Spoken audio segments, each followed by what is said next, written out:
Section 4, Chapter 21, Department of Commerce, by Thomas F. Gilman.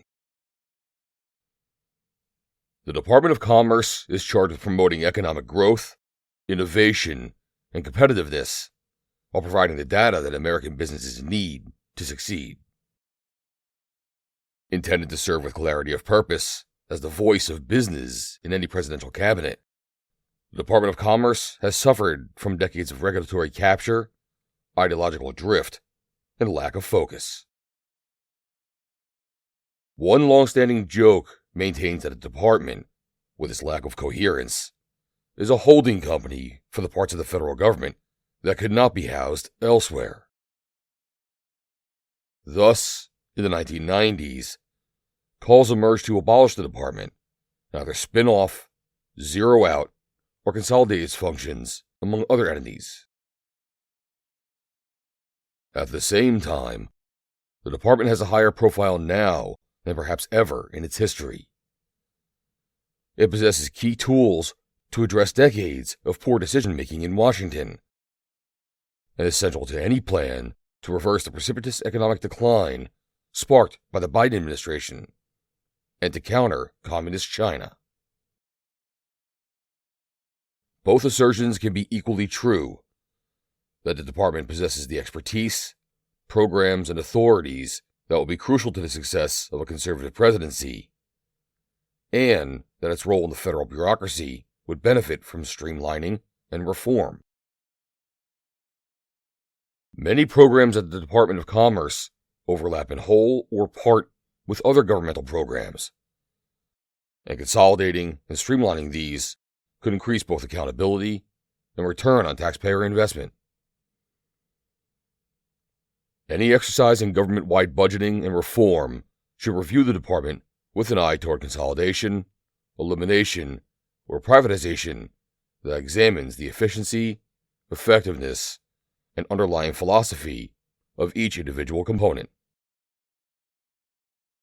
Though not an exhaustive set of proposals, the next conservative president should consider whether the International Trade Administration, ITA, and parts of the Bureau of Industry and Security, BIS, should be streamlined and moved to the Office of the U.S. Trade Representative, USTR, along with the Development Finance Corporation, the U.S. Trade and Development Agency, the Export-Import Bank, and other trade-related programs spread across the federal government, as well as considering whether many of these programs should exist within the federal government.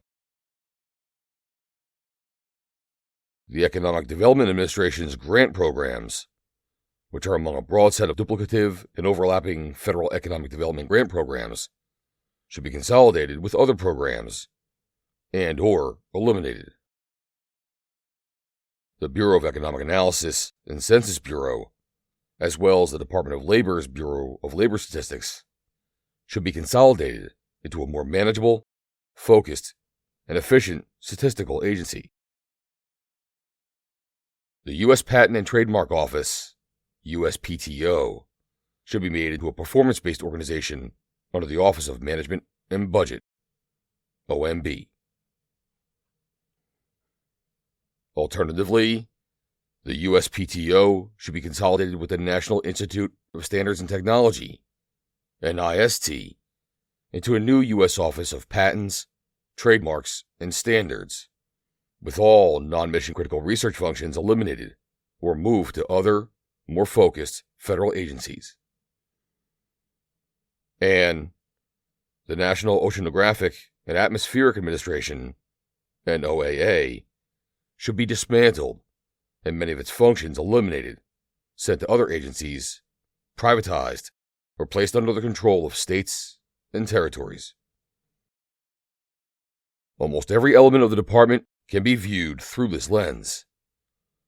But with today's political reality and multiple competing congressional committee jurisdictions, drastic structural change to the department is neither imminent nor likely.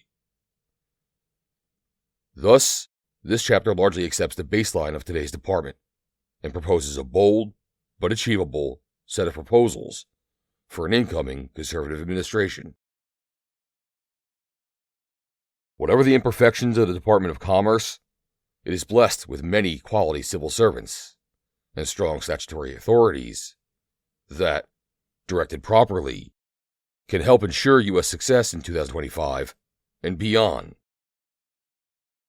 With that in mind, this chapter focuses primarily on policy, strategy, and occasionally tactics that are either immediately implementable under strong leadership or are critical to mission success. Office of the Secretary. The Office of the Secretary, OS, is somewhat of a misnomer, as very few of the thousands of employees working in the office are dedicated to staffing the Secretary and implementing administration priorities. Rather, OS's budget and full-time equivalents have increasingly been allocated to fulfill financial, human resources, administrative, information technology, contracting, and facilities functions, using outdated and inefficient systems. The Trump administration began implementing key changes, such as updating financial management tools. But more must be done to digitize and modernize the department's processes to free resources for secretarial and presidential priorities. The above drain on resources leaves the Secretary of Commerce to rely upon a few dozen direct support staff, supplemented with detailees and indirect funding from each of the bureaus to execute the President's agenda and manage the diverse functions of the department. This structure empowers career staff in each bureau to make it harder to mandate change. As such, it is vitally important that an incoming administration fully staff OS with political appointees, send all existing detailees back to their home bureaus on day one, and replace those detailees with trusted and knowledgeable career staff on an as-needed basis. Department of Commerce leadership should also fight to restore direct funding and additional political appointee positions to OS and its constituent parts involved in implementing and communicating the Commerce Secretary's and President's policy priorities. Administration, Budget, and Appropriations.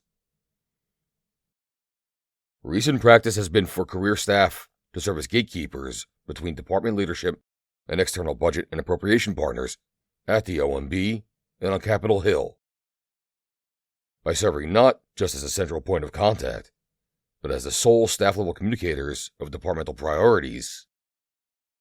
These career officials can, have, and will slow down, and even stop, changes in policy, even at the line office level.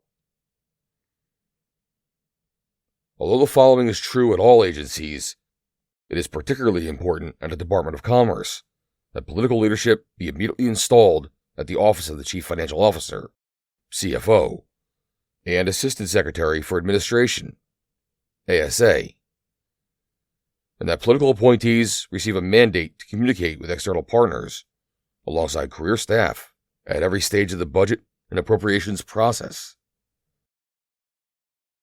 Political appointees must also monitor internal CFO operations down to the operating division level to ensure that funds are not being diverted to programs that do not align with administration priorities, as has regularly happened in years past.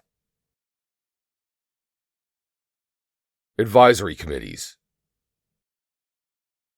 Due to the nature of the Department of Commerce's portfolio, many of its advisory committees are populated by activists from organizations openly hostile to conservative principles, who use the committees to impede conservative policy.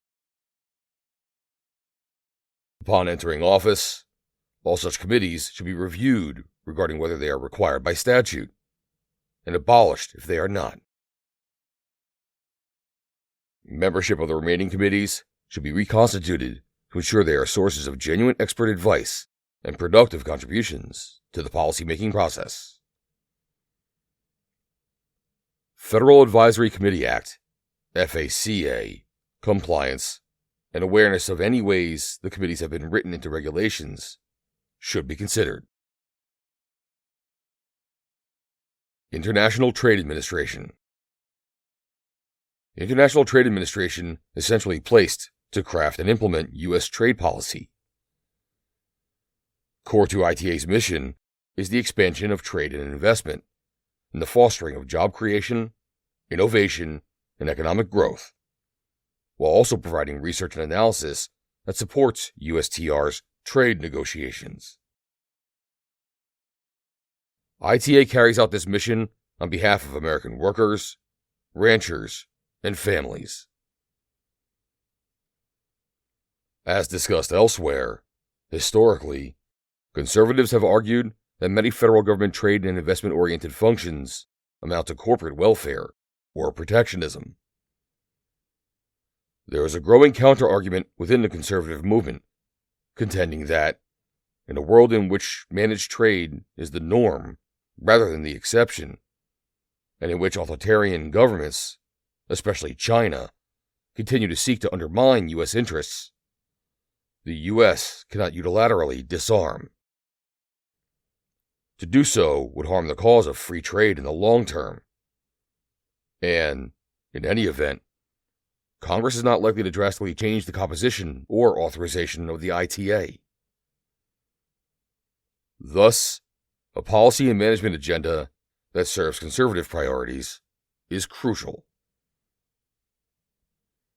In a conservative administration, the ITA should operate with the following priorities: counter the malign influence of China and other U.S. adversaries, enforce agreements vigorously, and defend against trade violations, secure access to critical supply chains and technology, and enable the private sector to drive innovation and remain globally competitive.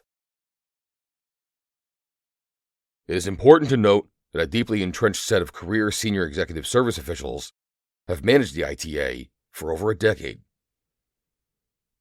While most are truly nonpartisan civil servants, some are not. Political leadership must manage accordingly. Strong political leadership is needed in ITA's policymaking positions from day one to ensure the Bureau is fully implementing administration policy. An incoming administration should ensure that Assistant Secretary and Deputy Assistant Secretary positions are staffed by appointees as quickly as possible. Enforcement and compliance. Strong enforcement of trade agreements is an indispensable function of the ITA, carried out by enforcement and compliance, E&C. Free and fair trade is impossible without energetic enforcement of existing agreements, and without strong defense against dumping and illegal subsidies. Many free trade advocates consider anti-dumping and countervailing duty laws, AD/CVD, to be protectionist and thus antithetical to the conservative free market position. In their view, AD/CVD laws are overused, abused by certain industries, and harmful to American economic competitiveness by increasing costs to downstream industries. Other conservatives maintain that AD/CVD tariffs are not conventional tariffs, but rather corrective actions meant to address anti-free market activities by other governments. A scalpel, not a hammer. In the short term, this may mean higher costs for U.S. businesses and consumers on a limited number of products from certain offending countries.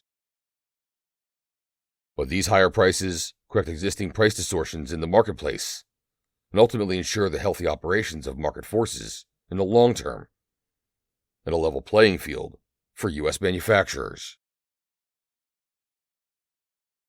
Whatever the case, improvements to the current system must be made to both protect U.S. consumers and companies from improperly applied duties and defend against trade distorting actions by other governments. Procedures governing the day-to-day administration of proceedings, as well as policies driving critical decisions in proceedings, require a fresh look. Ultimately, E&C's mandate is to conduct a rigorous, but also fair, objective, and balanced review of the record in each proceeding, and to make decisions without bias. It is exceedingly unlikely that Congress would abolish or limit the activity of E&C. Therefore, the proposals below are made under the assumption that an incoming administration will operate E&C within its current legal, institutional, and political confines, and set a path forward to wield E&C's considerable power to achieve the goals of a conservative administration. These proposals can be broken into three categories: process, policy, and addressing China. Process. Reestablish and expand suspended in-person pandemic-related verifications, particularly regarding the People's Republic of China. Ensure that verifications are rigorous. Implement advanced analytics and artificial intelligence to identify opportunities for self-initiation, detect circumvention, and prevent bad actors from gaming the system. Accelerate front-end work on reviews, as opposed to constantly pushing against statutory deadlines. Work with Customs and Border Protection, CBP, and other relevant agencies to address circumvention and duty evasion, and promote policies that encourage full duty collection to ensure the integrity of AD/CVD and circumvention orders. Work with CBP, the Department of Justice, the Department of Treasury, and other relevant agencies to aggressively pursue importers of record and other beneficiaries for unpaid duties, and consider policy changes to reduce uncollected duties in the future. Work, pursuant to the above, with interagency partners in AD/CVD cases to either require foreign importers of records, IORs, to make cash deposits far in excess of established duty rates at the time of entry of AD/CVD merchandise, require IORs to register sufficient U.S. assets to ensure timely payment of duties, or otherwise prohibit IORs from importing AD/CVD merchandise. Conduct a regulatory capture audit and put guardrails in place to address improper exercise of bureaucratic prerogative. Policy. Ensure senior policy and decision-making positions are always held by political appointees. Reverse the practice of giving the benefit of the doubt to foreign companies versus U.S. companies in AD/CVD proceedings. Establish a policy for addressing companies that invest heavily in the U.S. and thus have large import volumes, exposing them to AD/CVD petitions.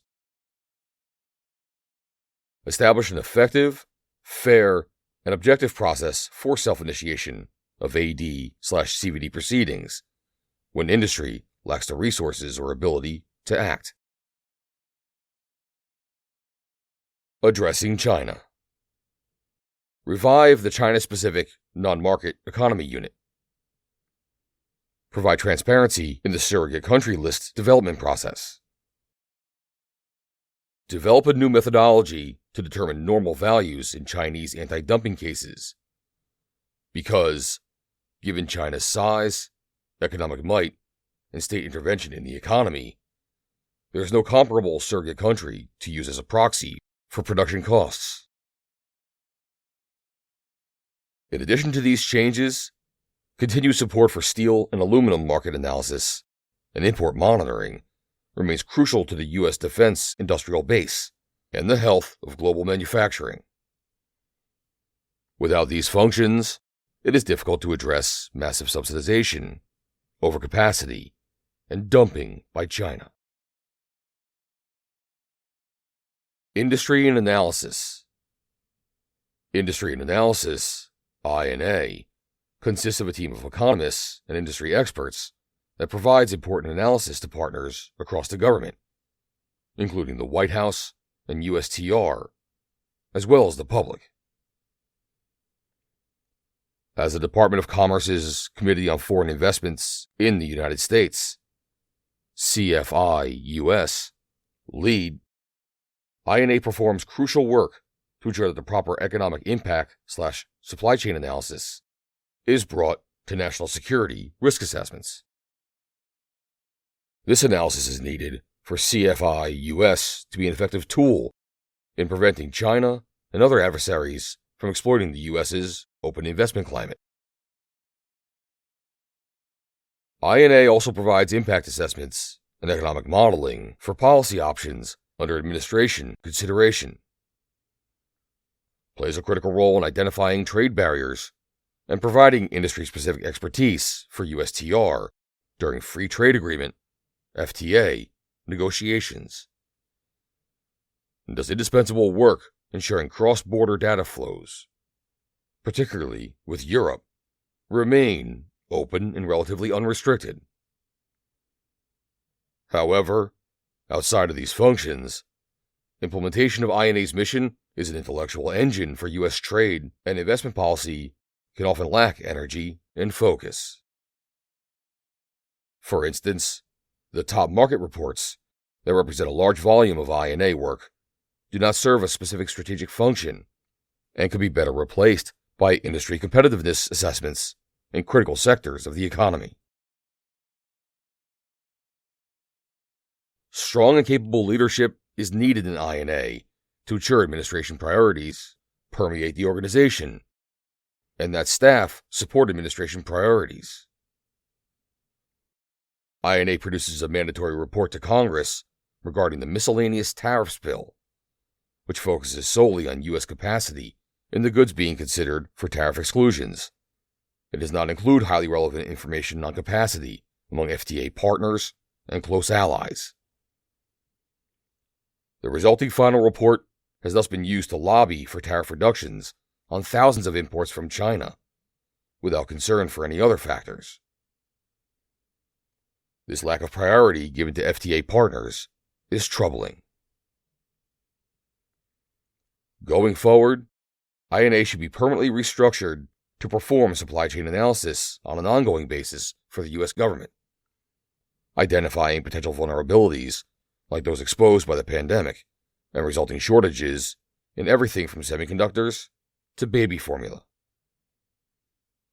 Furthermore, permanent standing teams should be established and staffed by properly aligned political appointees and trusted career staff to analyze and spur action on the following priority policy issues. Strategic decoupling from China. Defense industrial base strength. Critical supply chains, e.g., pharmaceuticals, medical devices, food.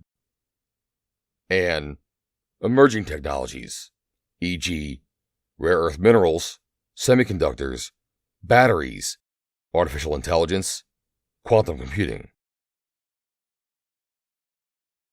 Global markets in the U.S. and foreign commercial service. For more than a decade, strategic planning at global markets, GM, and the U.S. and foreign commercial service, CS, has been consistently undermined by increased costs associated with overseas staff and flat or reduced budgets. The Trump administration introduced crucial, long overdue business practices, such as the implementation of software to manage and track workflow. But a further strategic overhaul of resource allocations is needed to set GM and the CS on a firm footing. Currently, CS manages staff spread over 106 domestic offices in 77 countries around the world.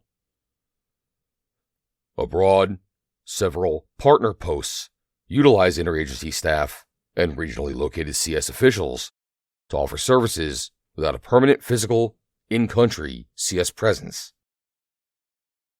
Given the rapidly rising costs imposed by the State Department on CS posts overseas, a drastic expansion of this model is likely needed. CS resources should be distributed according to the following set of priorities.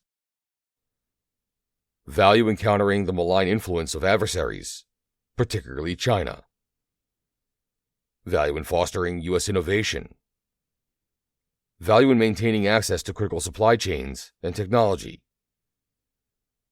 difficulty for U.S. companies in getting market access without CS involvement, and potentially untapped export market size and likelihood of expansion. Ultimately, difficult decisions must be made about the value of CS posts and whether individual posts can be justified given current resources and the above criteria. If the State Department deems the diplomatic value of a permanent in-country CS post to be vital to the national interest, then state should bear more of the costs of maintaining that post. Global markets should also consolidate and elevate the Advocacy Center and select USA as relatively low-cost tools to drive large-scale export transactions and foreign direct investment, FDI. Select USA is a low-cost and effective tool in attracting FDI to the U.S. and to reshore manufacturing and research and development. In a world in which corruption is rampant, these are among the most effective tools in leveling the playing field for U.S. communities and companies seeking to engage with governments and potential overseas investors. Given the value placed on senior-level engagement by many governments and companies, this consolidated Office of Trade and Investment Advocacy should be headed by a Deputy Assistant Secretary. The new office should also seek congressional authorization to utilize its FDI promotion tools to encourage reshoring by U.S. businesses.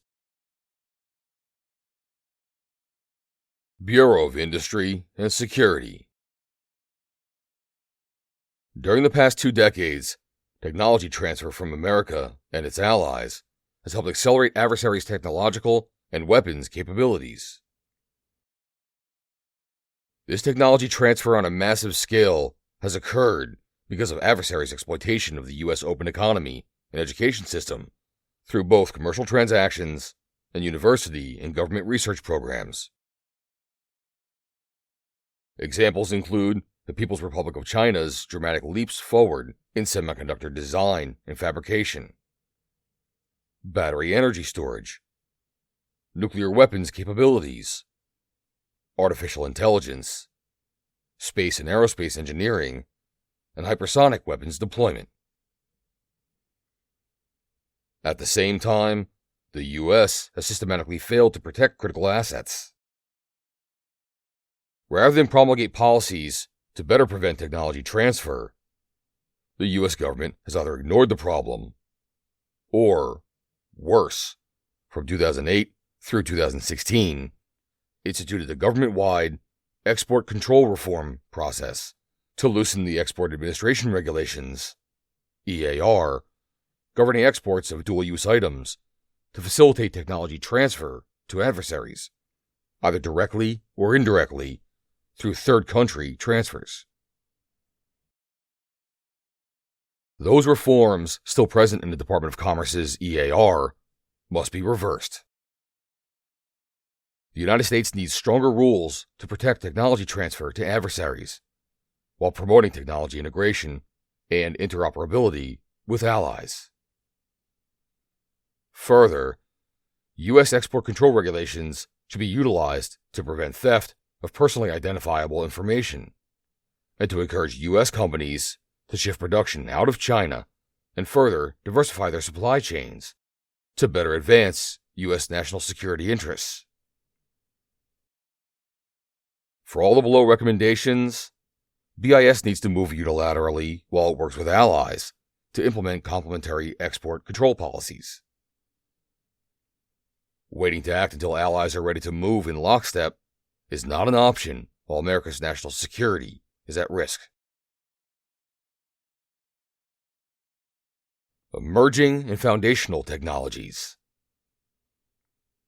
The Export Control Reform Act of 2018, ECRA, gave BIS permanent statutory authority to regulate exports of dual-use items, goods, software, and technology. ECRA also mandated that BIS regulate exports of emerging and foundational technologies. Although the scope of such technologies is vast, to date, BIS has only controlled just over 40 of these technologies. This does not meet the clear statutory intent of Congress that ECRA be leveraged to ensure that the United States maintains a technological advantage in technologies bearing upon national security interests. Currently, BIS self-identifies technologies that merit control under the EAR with minimal input from other federal agencies. This mechanism should be improved. BIS should create an open, transparent rulemaking process by which any industry participant, private entity, or branch of the government may, at any time, submit nominations for emerging/foundational technologies for control. Then, on a quarterly basis, BIS should make public such recommendations, while holding the identity of the submitter confidential for public input, followed by an explanation about its ultimate decision to control or not control the items, its reasons, the level of controls applied, stringent or permissive, and the relevant Export Control Classification Number, ECCN, under the Commerce Control List. Commerce should also institute a mechanism whereby its decisions can be challenged, including on a confidential basis. Licensing procedures, adjudication, and transparency. Currently, if the Departments of Defense, State, Commerce, and Energy disagree on an export license decision, the disagreement may be escalated to the Operating Committee, and subsequently to the Advisory Committee on Export Policy, led by BIS's Assistant Secretary for Export Administration. The Assistant Secretary does not need to lead the dispute resolution, and this process should be revised by giving lead authority to BIS's Undersecretary, who is better able to account for diverging views. Moreover, BIS's authority to overrule other agency votes should be changed. Each agency should have one equal vote, and, if a licensing dispute remains unresolved, the final decision should be elevated to the National Security Advisor and the Secretaries of Defense, State, Commerce, and Energy. Additionally, to improve congressional oversight of BIS's license adjudication process, BIS should provide specific congressional committees with data from the automated export system on a quarterly basis. Electronic files should contain U.S. exporter by name, a product description, e.g., Harmonized System Code and ECCN/U.S. Munitions List designation, and user and destination country, and when a license was required, whether the license was granted or denied. BIS currently denies just 1.2% of export licenses. These data reporting requirements can help Congress better determine whether BIS is adequately protecting national security through appropriate use of export controls, or whether additional direction from Congress is required. Improve end-use checks. The integrity of the export control system may be validated only through appropriate end-use checks.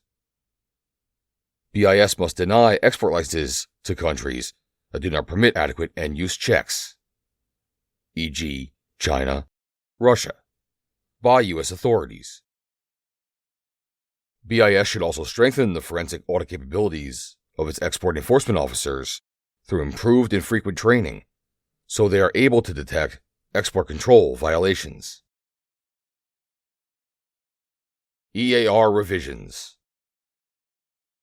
The U.S. government needs a new export control modernization effort to tighten the EAR policies governing licenses to countries of concern, including China and Russia. Specifically, revise and/or reverse the 2008 through 2016 policies. When authoritarian governments explain what they plan to do, believe them unless hard evidence demonstrates otherwise. Case in point, China's and Russia's stated civil-military fusion policies demand central government command and control style systems in which every private entity serves the interests of the state and is forced to provide technology, services, capacity, and data to the central government and the military. Through this structure, commercial activities are routinely weaponized by authoritarian regimes that repeatedly identify the U.S. as an enemy. Accordingly, U.S. export control policies must be updated to reflect these realities and the associated threats to national security. Key priorities for EAR modernization for countries of concern should be eliminating the specially designed licensing loophole, redesignating China and Russia to more highly prohibitive export licensing groups, country groups D or E, eliminate license exemptions, broadening foreign direct product rules, reducing the de minimis threshold from 25% to 10%, or 0% for critical technologies, tightening the deemed export rules to prevent technology transfer to foreign nationals from countries of concern, tightening the definition of fundamental research to address exploitation of the open U.S. university system by authoritarian governments through funding, students in research, and recruitment. Eliminating license exceptions for sharing technology with controlled entities/countries through standard-setting activities and bodies. And improving regulations regarding published information for technology transfers. The next few years will prove or disprove the assertion that U.S. stands on the precipice of a Cold War with China. Many believe that a Cold War has already begun. If so, then strategic decoupling from China is necessary, and, fundamentally, any exports of goods, software, and technology to countries of concern, whether directly or indirectly, should be prohibited or controlled in the absence of good cause, e.g., humanitarian and medical aid, food aid. Entity list and sanctions. There are currently just over 500 Chinese and over 500 Russian companies on the Department of Commerce's entity list, which regulates exports of controlled and uncontrolled items to designated entities. Given China's civil-military fusion strategy and Russia's massive war efforts, facilitated by a broad range of the Russian economy, BIS must add more entities to the entity list and apply a license review policy of denial that prohibits exports to these entities. Entity list parties that violate export controls should be placed on the BIS denied persons list, and thereby lose export privileges. And, if the violations are significant enough, they should also be sanctioned by the Department of Treasury. Data transfer and apps used for surveillance. Department of Commerce leadership should work across government agencies to address privacy and data concerns arising out of big tech from national security and export control perspectives. In particular, they should draft and implement an executive order, EO, based on the International Emergency Economic Powers Act, which expands export control authority beyond ECRA's scope, goods, software, technology, to regulate and restrict exports of U.S. persons' data to countries of concern. The EO should establish a framework for the types of personal data subject to export controls and licensing policy by country, and the BIS should implement the EO through regulations. BIS should additionally designate app providers, such as WeChat and ByteDance/TikTok, known for undermining U.S. national security through data collection, surveillance, and influence operations to the entity list. This listing would prevent app users from program updates that would quickly make these apps non-operational in the United States. National Oceanic and Atmospheric Administration. Break up NOAA. Single biggest Department of Commerce agency outside of decennial census years is the National Oceanic and Atmospheric Administration, which houses the National Weather Service, National Marine Fisheries Service, and other components. NOAA garners $6.5 billion of the department's $12 billion annual operational budget and accounts for more than half of the department's personnel in non-decadal census years. 2021 figures.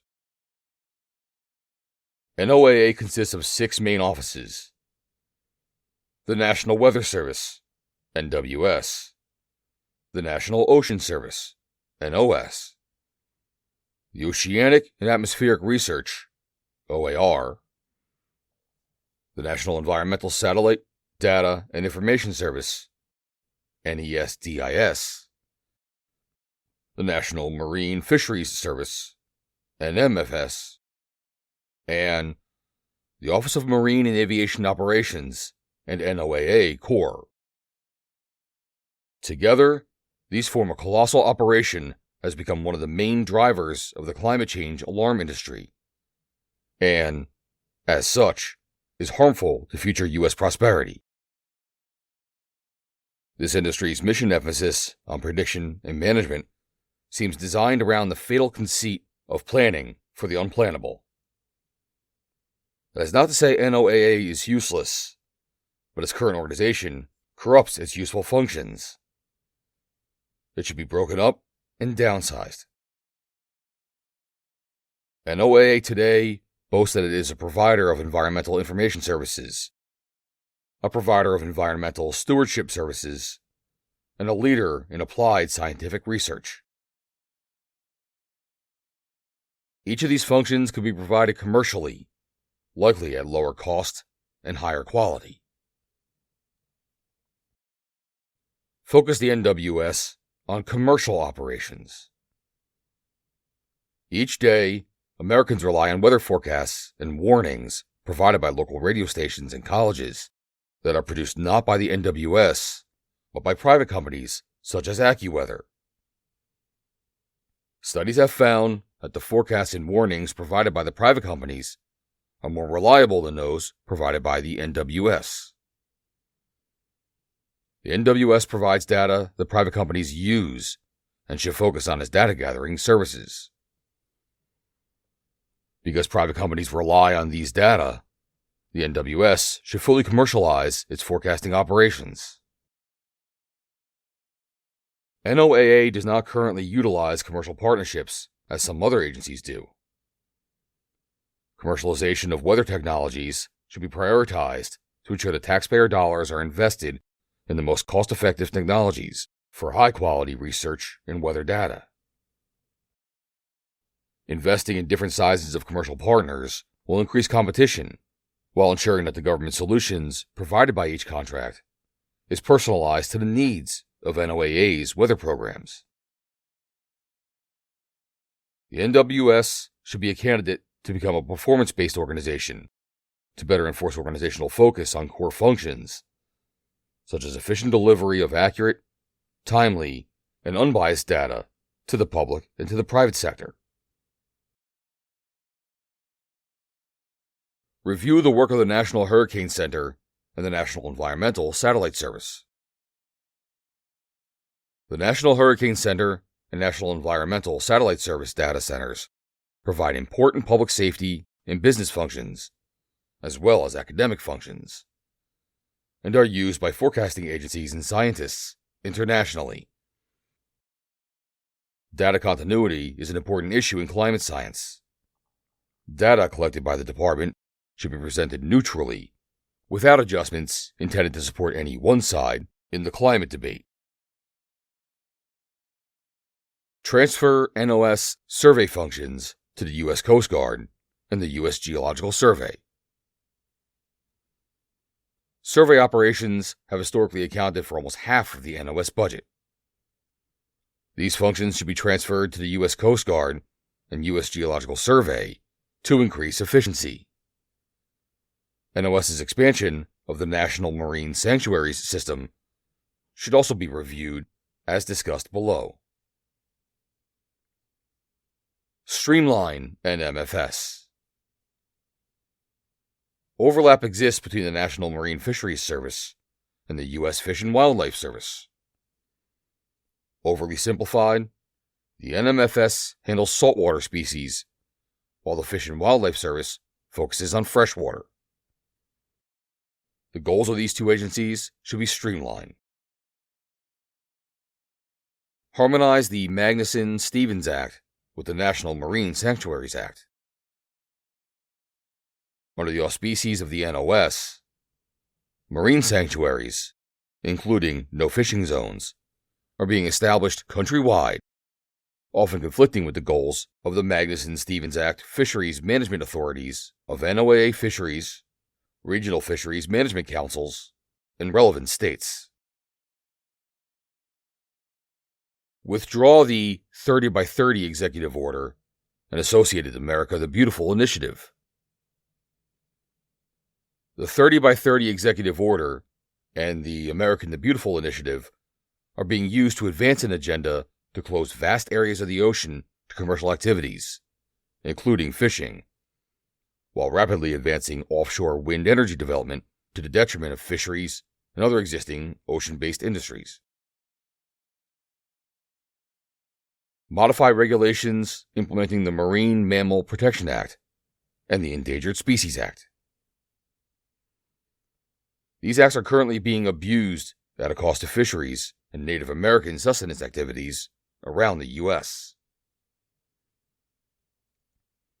Allow a NEPA exemption for fisheries actions. All the requirements for robust analysis of the biological, economic, and social impacts of proposed regulatory actions in fisheries are contained in the Magnuson-Stevens Act, the guiding act of fisheries.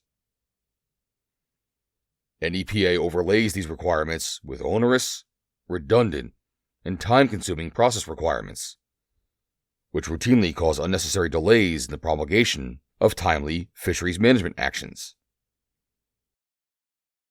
The Department of Commerce and the Council of Environmental Quality should collaborate to reduce this redundancy.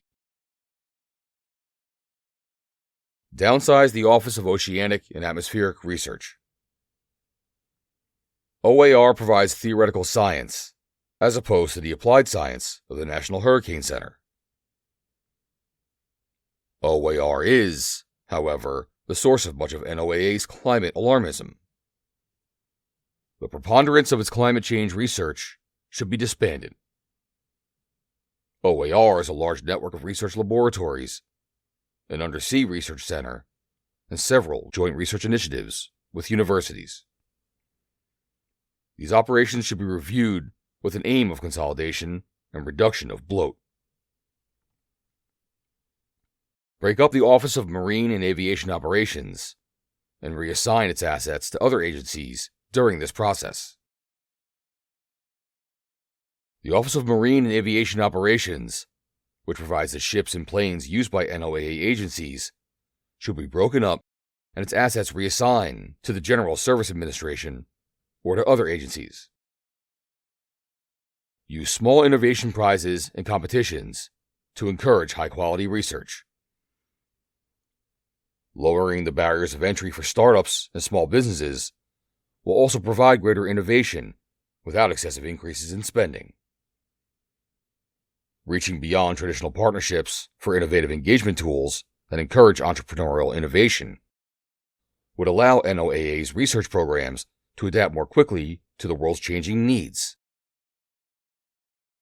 Multiple competitions should take place in cities to attract a variety of innovators and investors to propel innovation forward in a way that benefits the needs of NOAA. Ensure appointees agree with administration aims.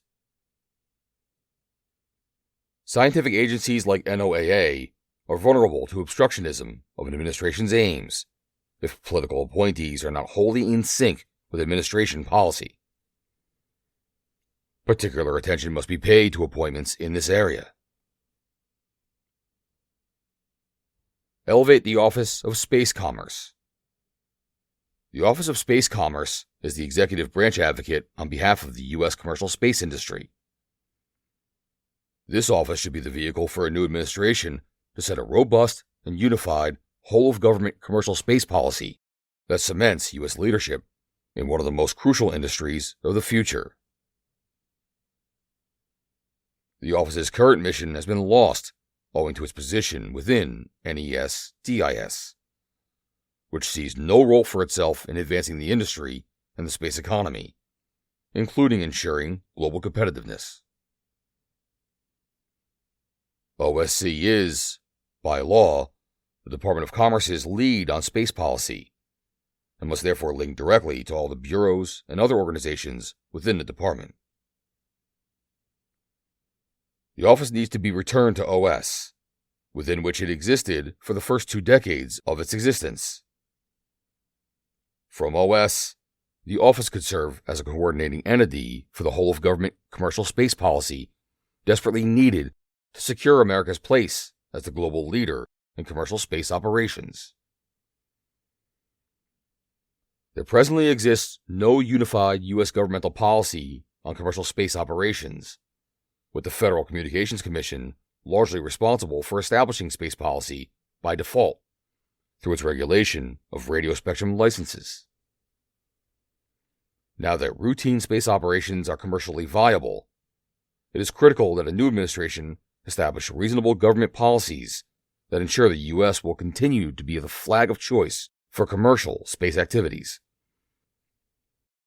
The President should, by executive order, direct the Office of Space Commerce, working with the National Space Council, to establish a whole-of-government policy for licensing and oversight of commercial space operations.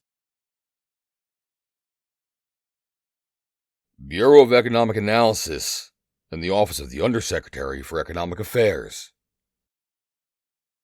The Office of the Undersecretary for Economic Affairs is charged with conducting economic analysis, promoting business and commerce, guiding data-driven decision-making and evidence-building activities, and increasing access to government data while ensuring privacy and confidentiality. The office coordinates economic analysis needs across the Department of Commerce, leads the department's initiatives and programs related to data, data policy, and data management, and provides policy direction and oversight for the Bureau of Economic Analysis, BEA, and the Census Bureau. In addition to the Undersecretary for Economic Affairs, key staff roles in the office include the Chief Economist and the Chief Data Officer. The office could be an effective tool for a new administration if it focuses its efforts on supporting the department's mission to ensure the conditions for economic growth and opportunity, conducting economic analysis, and producing data for key departmental policy initiatives, as well as working across agencies to support broader administration goals. As the office charged with providing policy direction and oversight for BEA and the Census Bureau, new leadership should take an early and active role within both bureaus. BEA is a federal statistical agency under the Office of the Undersecretary for Economic Affairs. BEA's mission is to promote a better understanding of the U.S. economy by providing timely, relevant, and accurate economic accounts data in an objective manner. BEA is responsible for producing economic indicators such as the U.S. Gross Domestic Product, GDP, state and local GDP estimates, foreign trade and investment statistics, industry data, and consumer spending numbers. The data produced by BEA are used by government and business decision makers to understand the state of the nation's economy. A new administration should ensure that BEA conducts its statistical analysis in a consistent and objective manner, with the Undersecretary for Economic Affairs taking a strong interest in BEA's operations and data products. The new administration should also study the feasibility of merging all statistical agencies, Census Bureau, Bureau of Economic Analysis, and the Department of Labor's Bureau of Labor Statistics, etc., under one bureau to increase efficiency and better coordinate cross-departmental issues. Census Bureau. The Census Bureau's core mission is to execute the executive branch's constitutional mandate to conduct a census every 10 years. But its activities have steadily grown and shifted to include the economic census, American Community Survey, and further functions outside of its core mission. An incoming conservative administration should focus on three areas: day-to-day management, the decennial census, and other programs. Each of these will need to be addressed at every stage of the transition and policy implementation process, and will require that both committed political appointees and like-minded career employees are immediately put in place to execute a conservative agenda. These will need to be placed both in the Census Bureau and in key department-level managerial positions, such as those in the CFO/ASA's office. Day-to-day management. Command and control. Strong political leadership is needed to increase efficiency and align the Census Bureau's mission with conservative principles. Personnel is key to ensuring that a new administration can guide preparations for the 2030 census and oversee the continued operation of the Bureau's many surveys. To move bureaucracy on key priorities, appointed staff should be in place at the Bureau as early as feasible after a new president takes office. This will require the Office of Personnel Management to allocate additional political appointee positions to the Census Bureau. Financial management, information technology, and human resources. The new administration must immediately conduct a review to identify ways to better control costs and reverse recent failures of investments intended to upgrade the financial management, information technology, and human resource systems of the Census Bureau. Leveraging technology. The Census Bureau should focus on continuing to incorporate technology into its day-to-day operations, as well as the execution of its surveys, to reduce costs and provide more accurate and timely data to the American public. Prioritizing cybersecurity and protection of confidential information. Because much of the data collected by the Census Bureau include personal and confidential information, a focus on protecting data and implementing proper data protocols is necessary to ensure compliance with the legal requirements of Title 13. Decennial Census. Fully vet existing planning and budgeting from day one. Planning and budgets for the 2030 decennial census will be finalized in fall 2025, including many decisions on how to use, develop, and administer the count. An incoming administration should immediately audit the Life Cycle Cost Estimate, LCCE, for the 2030 census, and conduct a new LCCE if necessary.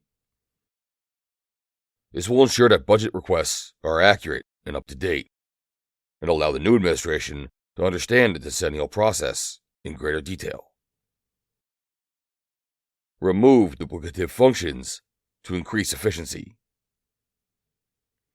As part of the above review, ensure the decennial operational plan eliminates current duplication among ongoing census operations, annual surveys, etc., and decennial operations in information technology, human resources, etc. This overlap has been estimated to waste billions of dollars in the years leading up to each decennial census. Review the Partnership Program. This program, designed to promote responsiveness to the census by employing trusted voices in various communities, deserves careful scrutiny. A new administration should work to actively engage with conservative groups and voices to promote response to the decennial census. Promoting response to the decennial census will ensure that the most accurate counts are conducted, leading to a more accurate apportionment of congressional representation and allocation of federal funds. In 2020, lack of conservative participation was one factor in an undercount in some areas of the country, affecting representation of certain states. Add a citizenship question. Despite finding that the Trump administration's addition of the citizenship question to the 2020 decennial census violated the Administrative Procedures Act, the Supreme Court held that the Secretary of Commerce does have broad authority to add a citizenship question to the decennial census. Any successful conservative administration must include a citizenship question in the census. Asking a citizenship question is considered best practice even by the United Nations. By law, the Census Bureau must deliver the decennial census subjects/topics to Congress 3 years before Census Day. In this case, by April 1, 2027. Questions must be presented to Congress 2 years before Census Day, April 1, 2028. Review forthcoming changes to race and ethnicity questions. The current administration has announced its intent to change data collection methods regarding race and ethnicity by combining the two questions on a decennial questionnaire and increasing the number of available options. A new conservative administration should take control of this process and thoroughly review any changes. There are concerns among conservatives that the data under Biden administration proposals could be skewed to bolster progressive political agendas. Government data should be unbiased and trusted, and an incoming conservative administration should ensure that is the case. This work must be coordinated with the Office of Management and Budget, which governs federal data collection standards via its statistical directives. Reevaluate all decennial census questions. Determine how best to optimize use of the decennial census to determine whether current or additional questions provide added value in coordination with other departments that utilize the information. Overly intrusive questions or less crucial data should either be moved to another survey or removed from census programs entirely. Other census programs. The American Communities Survey. After the decennial census, the next biggest statistical survey conducted by the Census Bureau is the American Communities Survey, ACS. As with the decennial census, each question should be carefully reviewed to ensure the data are useful and that the questions are not overly intrusive. There should be collaboration with other departments that use the information collected on these surveys, e.g., the Departments of Labor, Health and Human Services, Homeland Security, etc., to determine how to optimize the use and collection of particular information. The Economic Census. This is the official 5-year measurement of American business and the economy. The first economic census in the new administration will take place in 2027 and have a major effect on federal spending and policy determinations.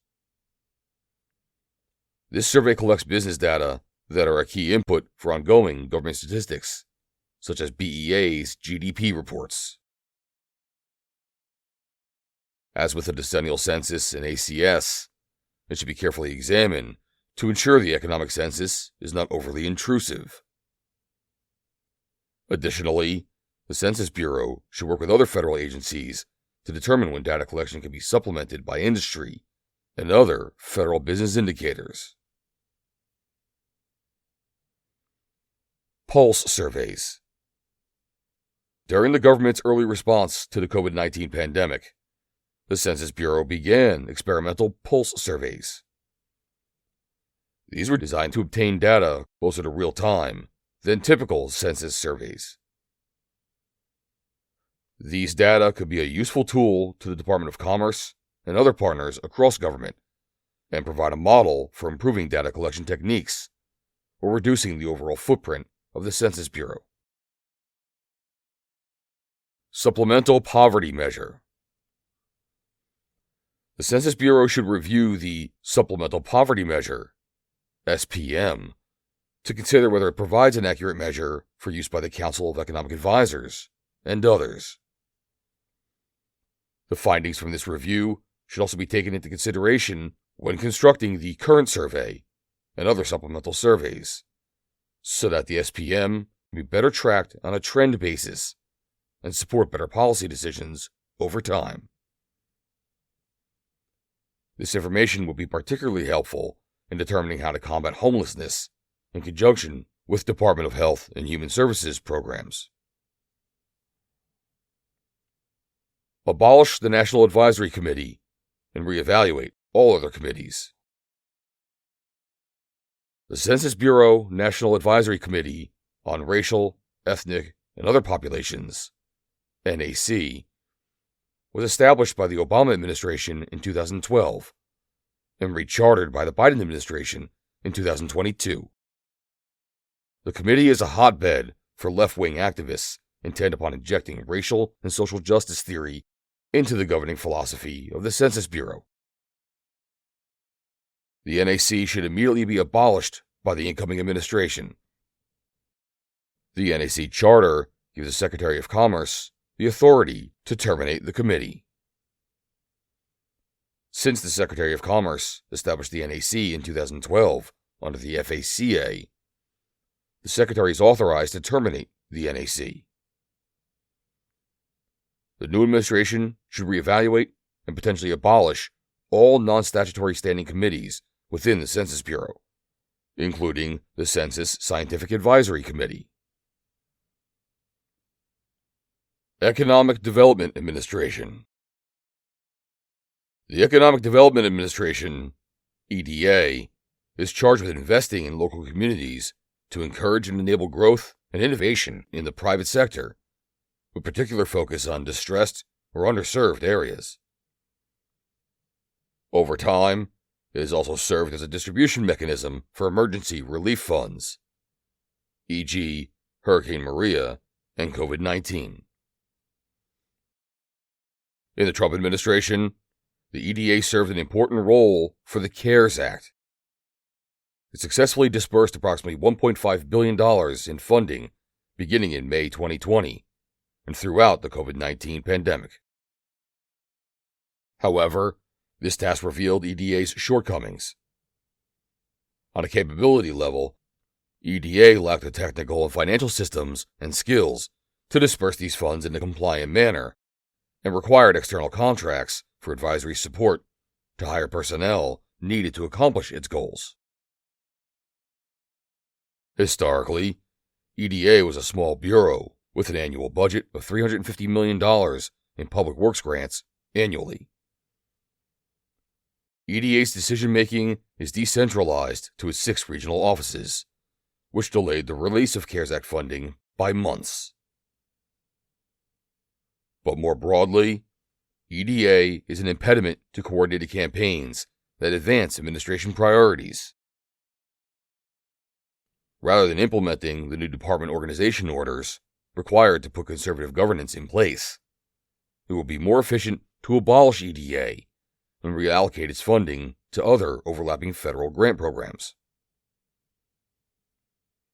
If that proves unachievable, as historically been the case due to political considerations in Congress, EDA would benefit from consolidation of decision-making to the Assistant Secretary's office to better align funding with conservative political purposes. For example, funding initiatives in rural communities destroyed by the Biden administration's attack on domestic energy production, would be well within the scope of EDA's mission. Leveraging of the direct hire authorities established in the Trump administration for special initiatives or disaster/recovery funding. Leaving these programs to entrenched career employees with their ties to the regional offices will do little to advance the conservative agenda. Continuation of disaster funding with better coordinated capabilities and decision-making in accordance with the points above, e.g., maintaining contract vehicles for staff augmentation as needed. Building on the initial success of opportunity zones, which incentivized over $75 billion in private sector investment in distressed communities by the end of 2020, with little upfront cost to the taxpayer. Minority Business Development Agency. The Minority Business Development Agency, MBDA, is the only federal agency solely dedicated to the growth and competitiveness of minority-owned businesses. The Minority Business Development Act of 2021 was signed into law as part of the Bipartisan Infrastructure Investment and Jobs Act. This legislation made MBDA a permanent federal agency, created a Senate-confirmed undersecretary position, and expanded programs and outreach. The Act authorizes the creation of regional offices and rural business centers, increasing the number and scope of existing grant programs supporting MBDA business centers. Mandates grants to minority-serving institutions to cultivate future generations of minority entrepreneurs. And establishes a Minority Business Advisory Council to advise the Undersecretary on supporting minority-owned businesses. MBDA was established in 1969 by President Richard Nixon under Executive Order 11458 as the Office of Minority Business Enterprise and the Advisory Council for Minority Business Enterprise. Its purpose was to strengthen and preserve minority business enterprises, MBEs, and to coordinate among MBEs and other groups such as state and local governments and trade associations. For over 50 years, the MBDA operated under executive order without clear congressional authorization, but was regularly recognized and promoted by every subsequent president, including Presidents Ronald Reagan and Donald Trump. MBDA has the appearance, on its face, of perpetuating racial bias by focusing on minority advancement rather than economic need or other criteria. This is why the Trump administration proposed eliminated funding for the agency in 2017. Many conservatives ask why the government is funding this activity, which often amounts to business and management consulting services offered by private sector entities. Eventually, the Trump administration changed course and proposed that MBDA continue to exist as a permanently authorized entity focused on policy rather than offering services. Despite this change, many conservatives understandably see MBDA as problematic on a philosophical level. Nonetheless, Congress has spoken recently on this issue and is unlikely to change its position in the near term. In 2017, MBEs represented one-third of all U.S.-owned businesses, with almost 9 million employees, generating $1.7 trillion for the U.S. economy. As such, a conservative administration is best served by approaching MBDA as a tool to be leveraged in the fight to deliver economic opportunity to all Americans, and to produce an economy centered on equal opportunity, free markets, innovation, and growth. Conservative leadership at MBDA should focus the organization on conducting policy analysis on the benefit of free markets, the evils of socialism and communism, and the destructive effect of taxes and regulations on minority businesses. ensuring MBDA business centers operate efficiently with strict oversight of funding, clear metrics for success, and consequences for poor performance. Creating policy-level operational priorities geared toward private sector action over government action, with public-private partnerships serving as a necessary middle ground. Establishing MBDA as a data and research clearinghouse for minority business enterprises and policymakers. Coordinating among cabinet agencies, state and local government, and trade associations to best leverage resources and encourage growth and innovation. And evaluating the harmful effect of unfair trade practices on minority-owned businesses and their employees.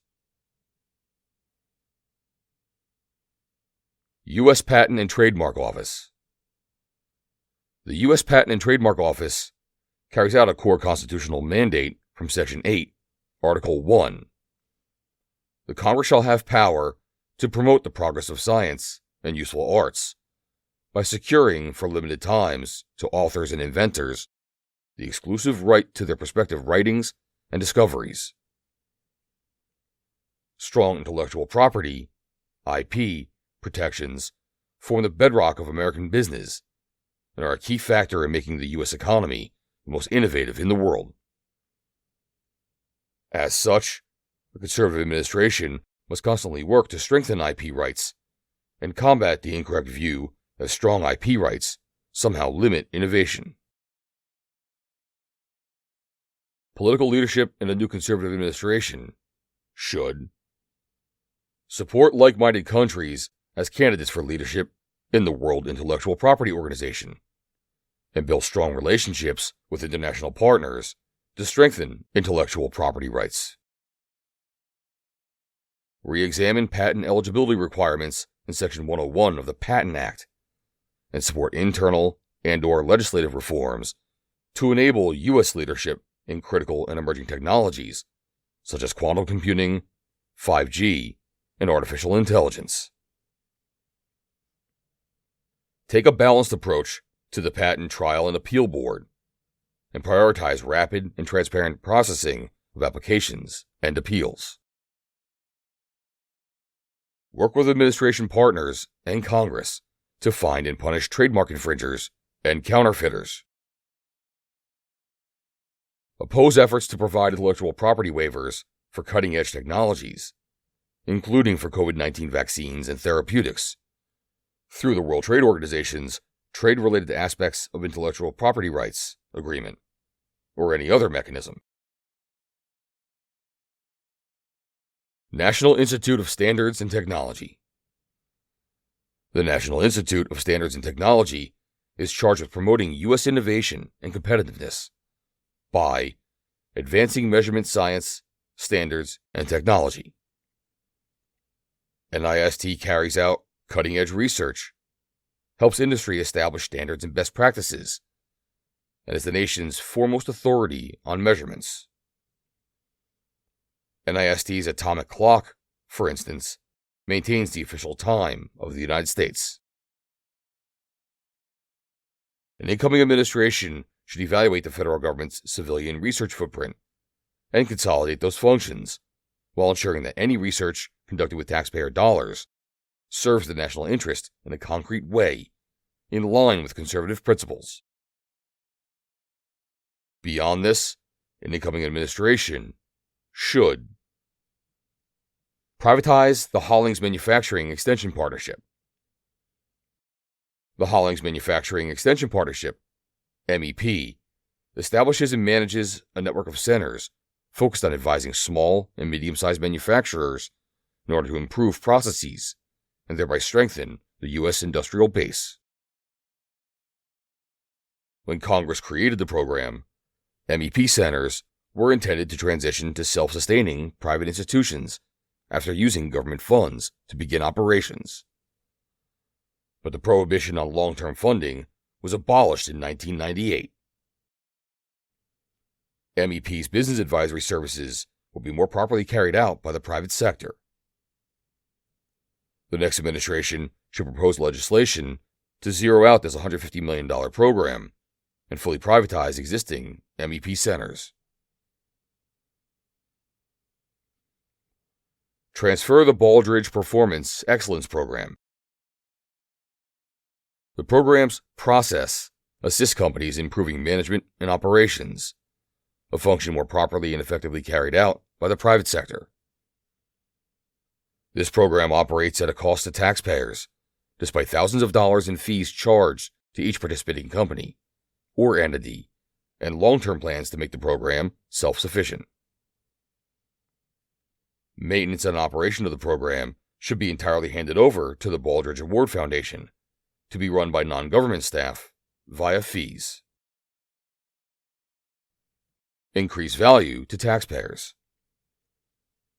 NIST should reinvigorate the technology transfer and ROI, return on investment, initiatives begun under the Trump administration. These initiatives help speed the process of commercializing science funded by the federal government. Reestablish U.S. dominance in international standards. NIST should explore ways to incentivize broader U.S. participation in standard-setting bodies and the exclusion of participants from adversaries like China. Standards are set to facilitate trade in countries that utilize those standards. Countries that do not allow open access to their markets should not be setting the standards for markets that do allow open access. The incoming administration should consider increased government-sponsored participation by private companies and government employees with relevant expertise. National Telecommunications and Information Service. The Independent National Telecommunications and Information Service, NTIS, is charged with ensuring that federally funding research and data are accessible to the public. NTIS operates through user fees, but is largely obsolete due to modern usage of the Internet by federal agencies and researchers. NTIS's functions should be moved to NIST and consolidated with the tech transfer and ROI initiatives. National Telecommunications and Information Administration. The National Telecommunications and Information Agency, NTIA, is the executive branch's statutory lead on telecommunications and information policy. It focuses on broadband access, spectrum utilization, and other issues that are crucial to the high-tech economy. For decades, NTIA has suffered from organizational malaise and will require strong and energetic leadership by political appointees to implement conservative policies. The next administration will face the primary challenge of rapidly deploying 5G without compromising other priorities. Further recommendations include: support free speech and hold big tech accountable.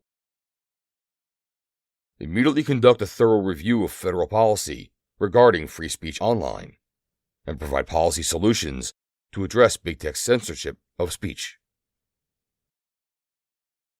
Utilize new tools to eliminate threats to national security.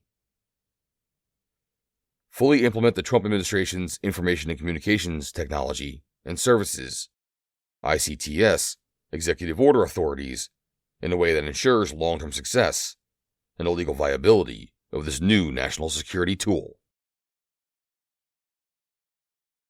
Expand utilization of federal spectrum. Begin short-term, temporary leasing of government-allocated spectrum to ensure optimum utilization while preserving federal agency use rights. Support the commercial space industry. Advocate for licensing decisions at the Federal Communications Commission that continue to enable U.S. dominance in the commercial space industry. Defend U.S. interests in international bodies. Strong representation at the International Telecommunications Union should protect the interests of both private and government users of spectrum. The U.S. have differing needs from many other countries. For instance, because of U.S. government satellites and commercial space industry. NTIA should work with the U.S. delegation to ensure maximum adoption of the U.S. position. Set fresh priorities in broadband grant programs. Reevaluate broadband grant programs. And, when possible, establish administration priorities in how each grant is structured. First and foremost, widespread deployment of infrastructure is needed for 5G adoption in rural and exurban areas, which will be a key factor in future economic competitiveness for these underserved communities. Review FirstNet. Evaluate the performance and long-term value proposition of FirstNet in view of modern technologies that will render it obsolete. Conclusion. The above policies, strategies, and tactics will set a new administration on firm footing that allows the Department of Commerce to assist the President in implementing a bold agenda that delivers economic prosperity and strong national security to the American people.